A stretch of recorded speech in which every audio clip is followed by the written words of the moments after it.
More reaction to the reported threat by an ISIS group calling for attacks against the ICC Cricket World Cup tournament.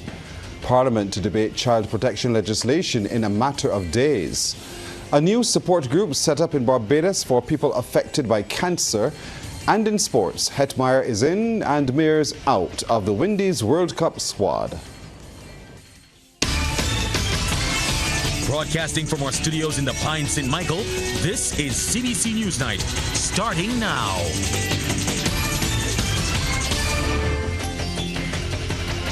Good evening, I'm Pearson Bowen. The CARICOM Implementation Agency for Crime and Security is taking very seriously a threat made by the ISIS media group Nashir Pakistan, calling for attacks against the ICC World Cup cricket tournament. Wendy Burt tells us it was made via a post on the social media and chat channels of the group. The online information speaks to potential threats and suspicious activities in the lead-up to the cricket tournament. CARICOM Impacts issued an alert to its member states recently about sharing information and intelligence regarding the potential terrorist threat. Executive Director Lieutenant Colonel Michael Jones tells CBC they've taken it seriously and conducted a thorough investigation. However, at this time, there's no credible information or details to corroborate the threat. Barbados' Attorney General Dale Marshall has also been contacted about the alert. He says to date he's received nothing directly from Impacts, but has seen what's been circulating. He says he cannot speak directly to the threat, but has noted the role CARICOM Impacts plays in the security stance of the region. Our region's preparation for Cricket World Cup 2024. We in Barbados have hosted Cricket World Cup before. We hosted it in 2007. On that occasion, I was also Attorney General. So I'm fairly well aware of the various potential challenges that might arise. And you might recall that at that time, in 2007, the world was still reeling from the 9/11 attacks. And there were lots of issues that we had to address. And those issues resulted in us establishing the same CARICOM Impacts that is serving us so well at this time. Mr. Marshall says terrorist threats are not only associated with sports and events like World Cup. Any terrorist threat is not just one that is associated with a particular event like Cricket World Cup.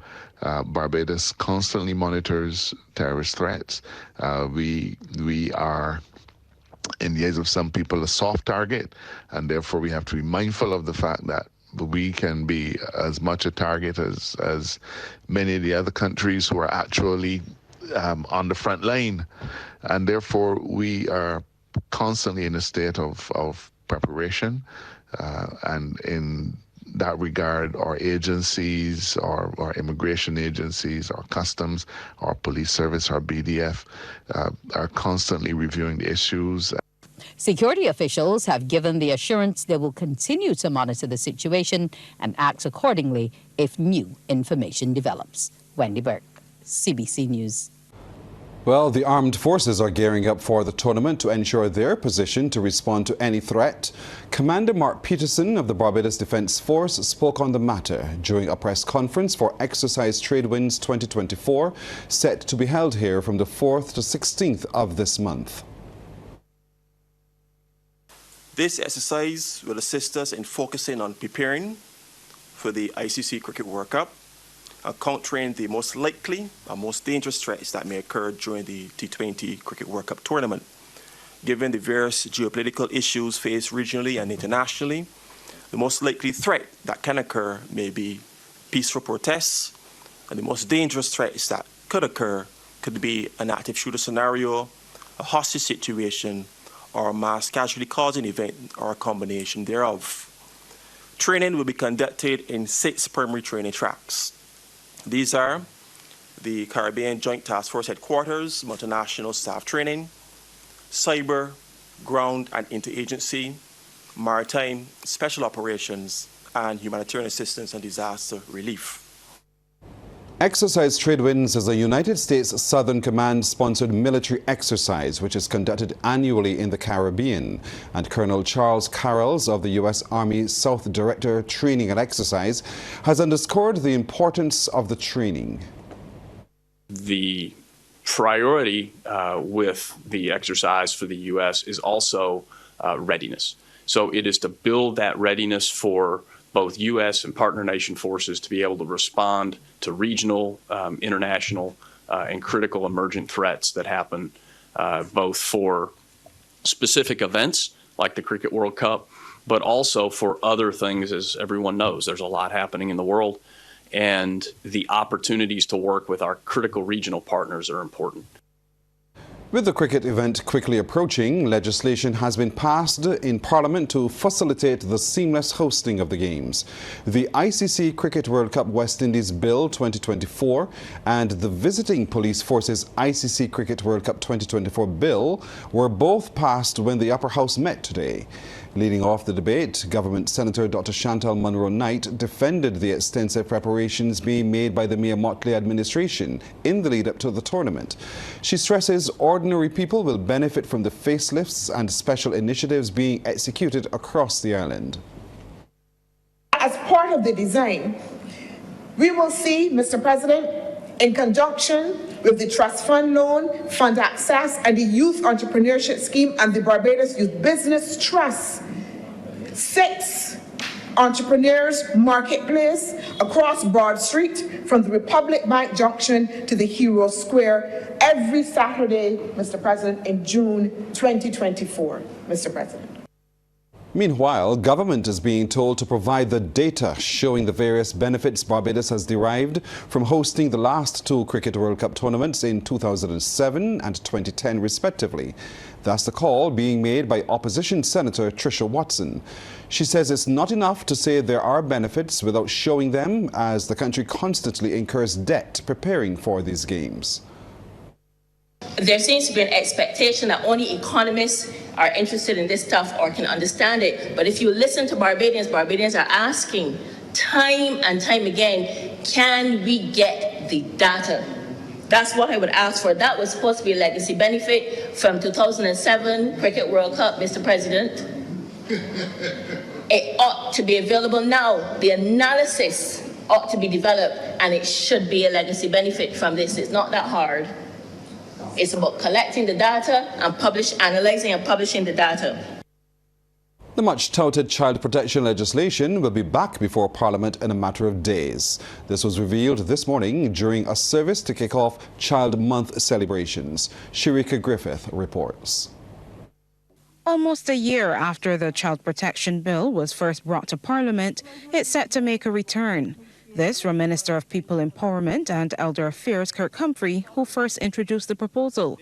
The changes, which among other things provide for mandatory reporting of child abuse and the creation of a Child Protection Authority, were heavily criticized by some in society.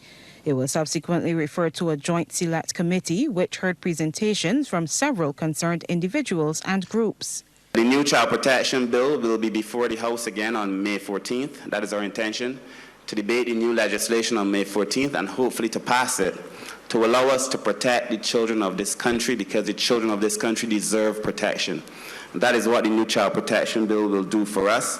Mr. Humphrey has also called on community leaders, former Child Care Board staffers, teachers and the media to play a role in making a difference in the lives of children. But he also wants young people to do their part. So I say to you, have a mind of your own.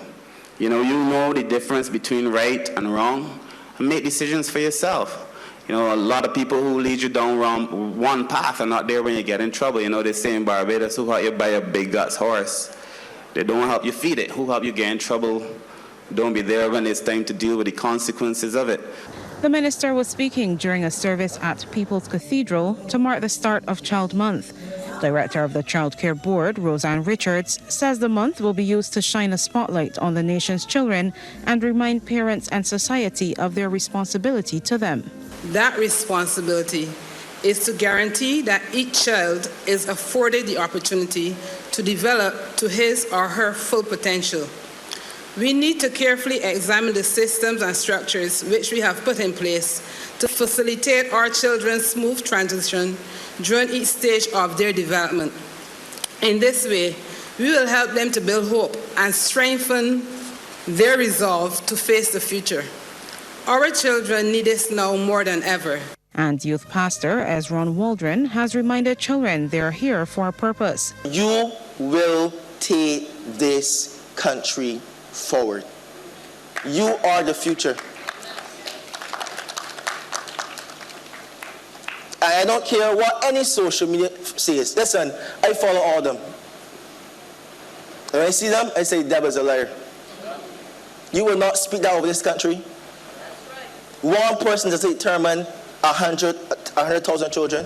Child Month is being observed under the theme Our Children, Building Hope and Resilience for Tomorrow. Sharika Griffith, CBC News. President of the Alliance to End Homelessness, Kimar Safri, is calling for a national effort to deal with homeless camps across Barbados. Mr. Safri was tending to a homeless camp at Worthing Christchurch.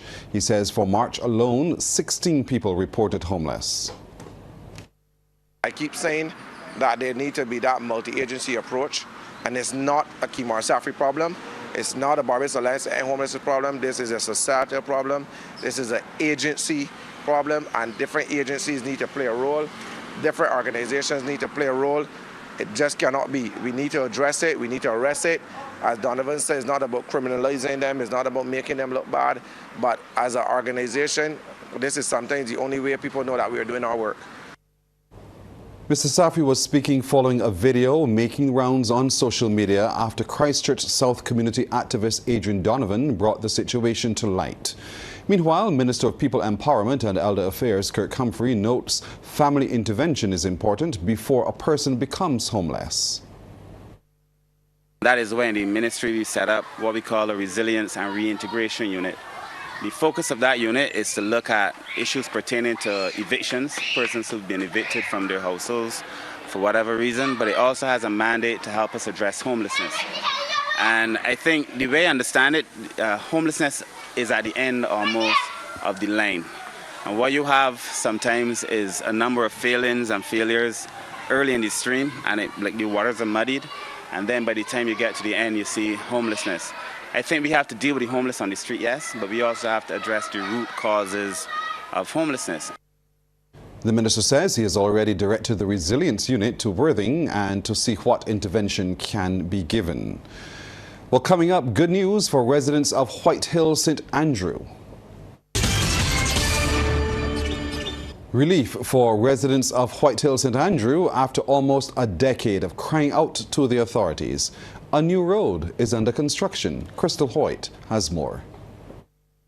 After a decade of dealing with the inconvenience of a collapsed road that once connected Hillaby and White Hill, residents of these two rural communities will soon benefit from the work already started to remedy that situation. It was back in 2014 that the road here in St. Andrew collapsed, and for 10 years the residents have felt neglected. Today they are breathing a sigh of relief. We've been through a lot. We've been through a lot of pain and suffering where this road is concerned. We are being exploited, every problem possible we had. But thank God there's light at the end of the tunnel. We can see it. I'm very, very elated to see this happening. That was Carletha Andrews, who for years petitioned administrations to fix the road. She recounted an experience in 2021 where lack of access to White Hill impacted emergency response time. The ambulance came on the other side, and when it came on the other side, it took another 45 minutes to get around. All that time, your life at stake. Depends on your condition. So it is dangerous. That is why I didn't give up fighting to see this road done, because I know it's only who feels it knows it. And we know how much we suffer in this area. The impact of the road being closed for all these years was very horrible, because you got to come to like the back away and you got step up, and people hurt the foot, whatever the case may be. And so it's good that they get a new road. Means a lot to the residents now, do, because for too long we were driving all around bed plane. Got to go all around to get in St. Andrews, the church. Because normally bus companies drop you off all at the road and we got to walk too far to get in with your luggage. So it's very good that it's been done. It's been done for years. It needs done to be years. For years it needs to be done. The new road is expected to be paved next week. Crystal Hoyt, CBC News. Barbadians living with cancer and their caregivers now have a new support group to turn to. The Barbados Cancer Society has formed Cancer Survivor Network to help advance the work of its client services and welfare department. The Barbados Cancer Society recently launched a network to help cancer patients manage their emotional well-being. Council member and chairman of the Client Services and Welfare Subcommittee, surgical oncologist Dr. Greg Padmore says the group is for individuals at all levels of their cancer journey. So pretty much patients who are living with cancer, it's a space where we offer a safe space to have discussions about the journey. You have patients there who are actively going through treatment, patients who would have had treatment already and want to share their experiences, because quite often patients feel alone when they're going through the treatment. It usually may have side effects, but it's variable from patient to patient. So we want to make sure that the psychological aspect of that journey is also supported. Dr. Padmore says information patients share with professionals who will be volunteering their services will remain confidential. He also says there are clear guidelines for joining the group. Client Services and Welfare Officer at the Cancer Society, Olivia Thornhill, stresses the support group will cater to males, females, and juvenile cancer patients. We have a team of professional volunteers. We have nurses, we have counselors, we have social workers, we have educators who've all come together to form this support group, and our meetings will be held here at the Barbados Cancer Society every third Saturday of the month. But we're also looking to explore other areas of meetings so that it's sometimes more of a social gathering and not always an environment where we're just engaging in sharing on the cancer experience from within these walls. Meanwhile, the Society's president, Professor David Rosen, says there's a need for oncology nurses in Barbados to follow up with patients when they go home. It would be good if the government could come up with some help from us to actually start oncology nurses. I think it would help, I think everybody would agree, immensely with looking after patients in the cancer journey. And the Cancer Society is inviting Barbadians to support one of its upcoming initiatives. It's the Prostate Cancer Awareness 7K Run and 5K Walk, which starts at the Garrison Savannah on May 26. Lorna Jones, CBC News. Minister of Tourism and International Transport Ian Gooding-Edgehill is encouraged by reports Barbados' 4.1% economic growth for the first quarter of the year is primarily owing to the extraordinary performance of the tourism sector. Addressing the media at the third regional meeting of directors and heads of maritime administrations, Mr. Gooding-Edgehill said all Barbadians must be commended for the accomplishment.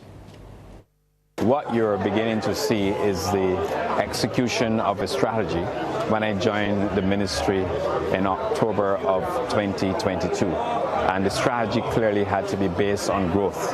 And therefore, what we have done is that we've put our strategy using different tactics in order to drive growth within the sector. And I'm very encouraged by the growth. We still have a long way to go. As you know, we have next season already prepared for next season, and I did so by last year visiting a number of US-based carriers as well as the United Kingdom carriers, meeting with the travel trade in most of our source markets, getting the feel for what they had to offer. The Barbados Meteorological Services is closely monitoring a large plume of dust haze in the eastern to central Atlantic. Although model guidance suggests the thick concentration should weaken slightly, Met officials say dust is likely to increase across the island and the marine area from as early as Sunday. The event is expected to last no later than Wednesday. There are no advisories or warnings in effect for Barbados on this event. Citizens have been advised skies may appear slightly yellowish during the day and a reduction in visibility owing to the dust haze is likely over land and marine areas. BARJAM, the Barbados Association of Journalists and Media Workers, is worried about the number of younger journalists leaving the profession. President Ryan Broom notes reasons given for some of those departures include mental health concerns. Mr. Broom made the remarks as BARJAM joins colleagues around the world to celebrate World Press Freedom Day. And what has resulted is additional pressure on the remaining employees at our media houses, as we also understand that the number of students opting to pursue mass communication and other journalism-related studies has been declining.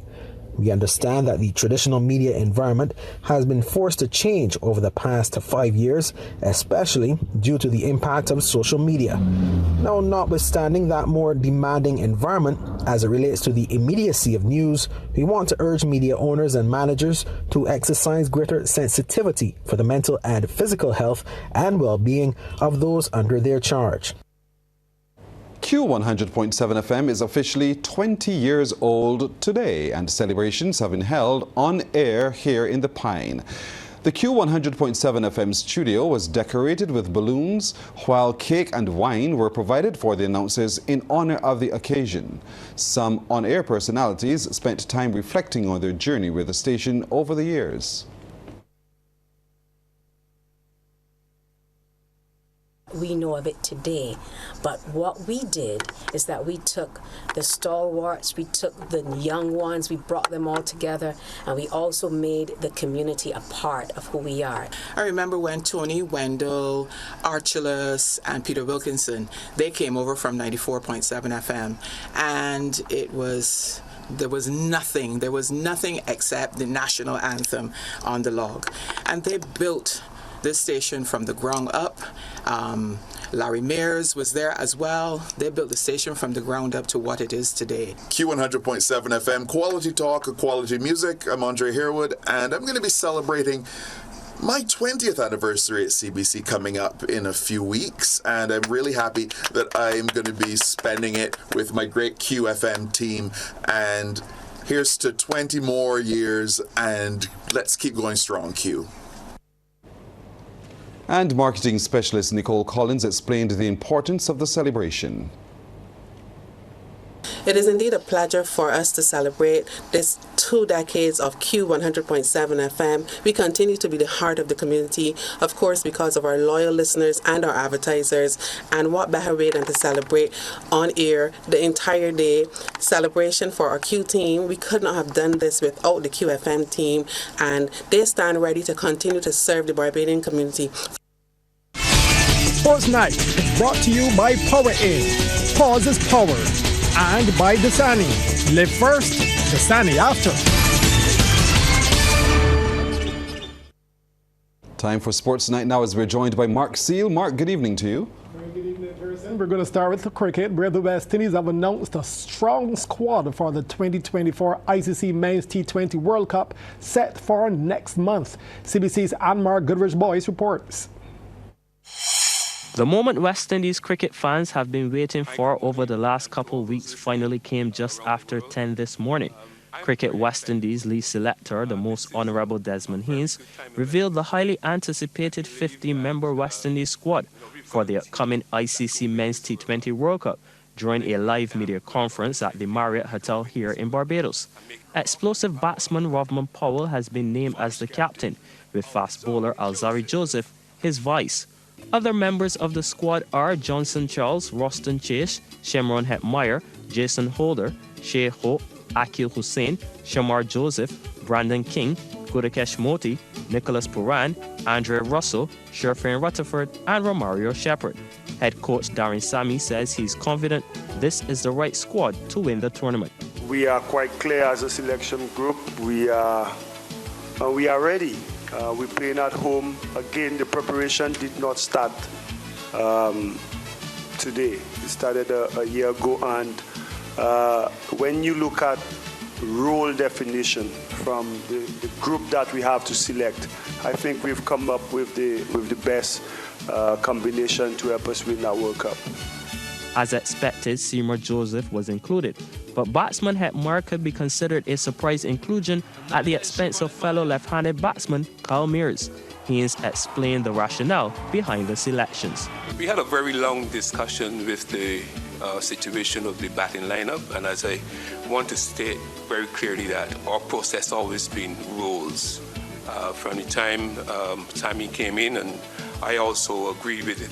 We look at the rules that we want people to play, and the situation of someone like Shamar Joseph, with his skills, you really can't question Shamar Joseph's skills. You saw him in Australia. I think that the role that we were looking at someone up front bowling the first power play, and I think that he ticked the boxes for us. It was a very close decision regarding the selection between Kyle and also Hetty, but we look at it from the point of view if we wanted the extra batsman to be the one batting down the order. There's an air of excitement on the island and around the region as thousands of tickets have already been sold for the marquee event. West Indies, the two-time champions, are in Group C, alongside Afghanistan, New Zealand, Papua New Guinea, and Uganda. The hosts will kick off their campaign on day number 2 of the World Cup, June 2nd, against Papua New Guinea in Guyana. And Mark Goodrich Boyce, CBC Sports. The Business Report is brought to you with the kind compliments of the National Insurance and Social Security Service. More than a contribution, it's your lifeline. In tonight's business report, profits are up at Republic Financial Holdings Limited. The group, which includes Republic Bank Barbados Limited, recorded US $150 million in half-year profits for the 6-month period ended March 31st, 2024. In announcing the results, Chairman Vincent Pereira says it represents an increase in profits after tax of $32 million or 27% over the $118 million reported in the corresponding period of the last financial year. He says the drive has resulted in enhanced performance across the 16 countries in which the group operates.